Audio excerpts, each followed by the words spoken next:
Shalom pemirsa yang diberkati Tuhan, bertemu kembali dalam seri pelajaran sekolah Sabat. Sebelum kita melanjutkan, mari kita berdoa. Bapa kami yang bertahta di dalam kerajaan sorga, terpujilah Engkau Bapa, Khalik pelindung dan pemelihara kami. Pada saat ini kami akan mempelajari sebagian kecil dari firman-Mu.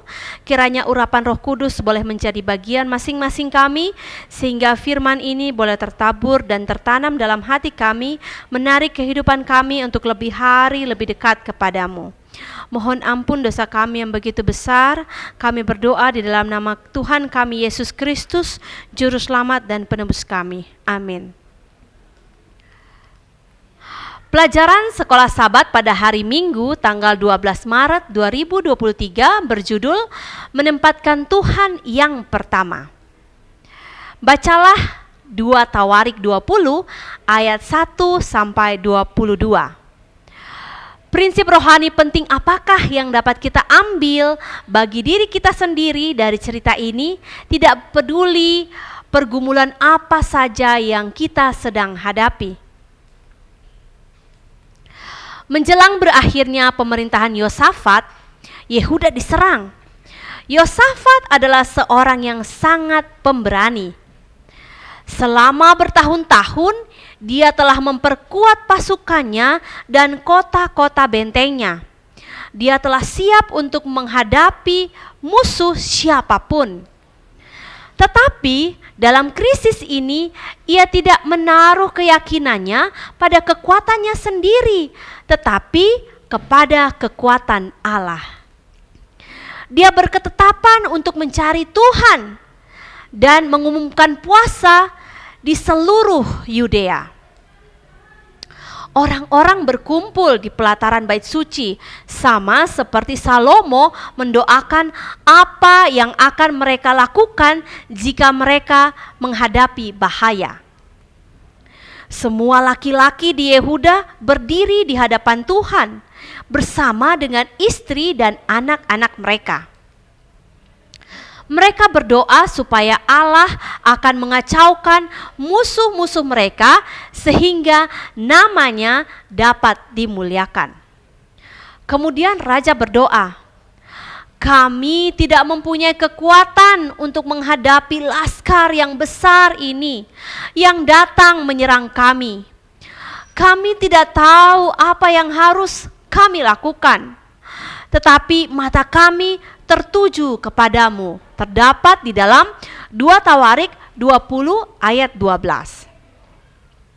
Setelah mereka menyerahkan diri mereka sendiri kepada Allah dalam cara ini, Roh Allah turun kepada hamba Allah yang berkata, "Janganlah kamu takut dan terkejut karena laskar yang besar ini, sebab bukan kamu yang akan berperang, melainkan Allah. Tidak usah kamu bertempur, tinggallah berdiri di tempatmu dan lihatlah bagaimana Tuhan memberikan kemenangan kepadamu." Terdapat di dalam 2 Tawarik 20 ayat 15 sampai 17. Jadi, pagi-pagi sekali keesokan harinya raja mengumpulkan umat dengan paduan suara para imam di depan menyanyi memuji Tuhan. Kemudian dia berkata kepada umat, "Percayalah kepada Tuhan Allahmu dan kamu akan tetap teguh. Percayalah kepada nabi-nabinya dan kamu akan berhasil." Terdapat di dalam 2 Tawarik 20 ayat 20. Kemudian paduan suara mulai menyanyi dan musuh-musuh mereka saling membunuh satu sama lain dan tidak ada yang terluput. Terdapat di dalam 2 Tawarik 20 ayat 24. Membutuhkan waktu 3 hari bagi orang Yehuda untuk mengumpulkan rampasan pertempuran itu. Dan pada hari keempat mereka kembali ke Yerusalem menyanyi sementara mereka pergi. Tentu saja Allah yang melepaskan mereka adalah Allah yang sama yang kita kasihi dan sembah. Dan kuasanya sama besar sekarang ini, sama seperti dahulu. Tantangannya bagi kita adalah percaya kepadanya dan dipimpinnya.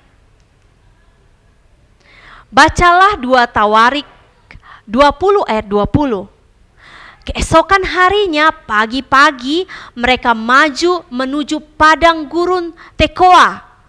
Ketika mereka hendak berangkat, berdirilah Yosafat dan berkata, "Dengarlah hai Yehuda dan penduduk Yerusalem, percayalah kepada Tuhan Allahmu dan kamu akan tetap teguh.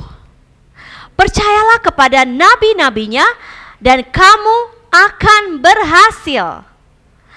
Apakah arti khusus yang dimiliki ayat ini bagi anggota Masehi Advent hari ke-7? Tuhan memberkati. Mari kita berdoa.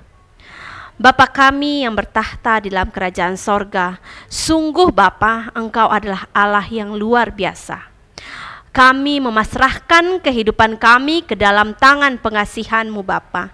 Jadilah kehendak-Mu di atas kehendak kami. Kami berdoa di dalam nama Yesus, Tuhan dan Juru Selamat kami.